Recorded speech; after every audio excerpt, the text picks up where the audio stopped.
Magiging dating nakikita ko lang sa picture, guys. Dito na kami ngayon. So, ito nga, Jay. Yan, oh. Okay. Yan. Hey, guys. You know, Toronto.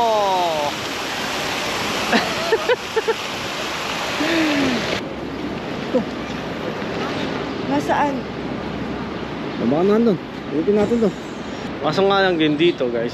Ano, na-tsempo lang na ang daming kinoconstruct na ano, mga daan, building, no? Kaya talagang ano. Actually, nilakad na nga lang namin nung bulado sa pinagparkan namin kanina papunta rito.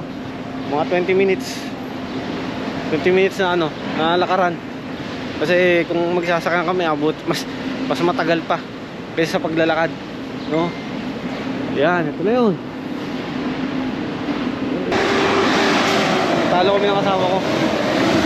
Ang laki daw ng tinipid namin dito sa Toronto na to. Kasi nga, ayan, yung bahay namin, mura lang. Tapos, yung sasakyan, mura lang din. Ano tayo?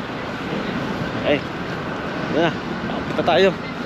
Isang, ano lang, isang pictural lang. Tapos, ano na, sibat na. Eh, no,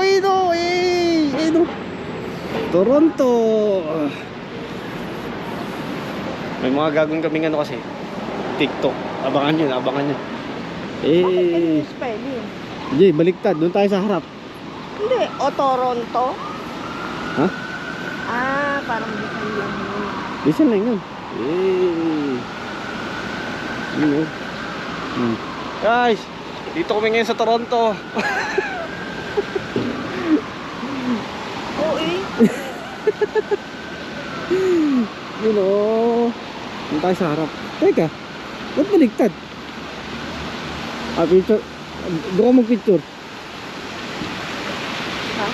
Baka kasi pagka, di ba, pinicturean Jay, mo dito siya. sa harap yan, Jay. Dito sa harap. Dito ka sa harap mag-picture. Ha? Paano? Ano to? Baka sa unahan mo. So, unahan nga yun, Jay. Ayun o. Ayun yung iconic ng ano, ng Toronto sign. Doon nga tayo, Jay. Yun nga talaga. Yun o. Magiging dating nakikita ko lang sa picture, guys. Dito na kami ngayon. So, ito nga, Jay. Yan o. Okay. Yan. Ayun. Toronto. Marami nga na nagpa-picture. May pila. Pila tayo dito. Hey guys! You know, Toronto!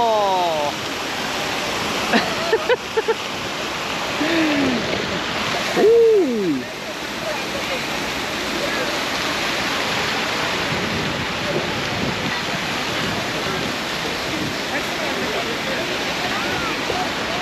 Ayan o. Dito tayo sa likod. Yan. Ayan yung picture lang talaga. Noon nakikita. Di ba? Ngayon, nandito na kami. Hey!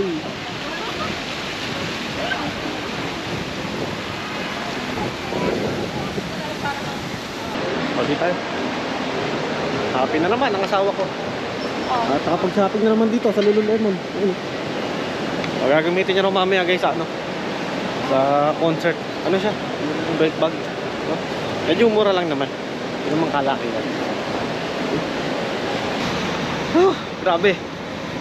Ito, guys. Ang asawa ko nakakaawa at pagod na siya. Ha? Diyan ka na lang? Ako na lang kukuha ng sakyan. Pagod na yung asawa ko. Tilakad namin kasi. So mga 30 minutes na lakaran din. Grabe. Mataas, pinagpailan natin kanina. Mahal na natin sa kanila. Kasi late nga tayo. 46 dapat. 51 na. Nakabayin natin dito. Tama na ako dyan.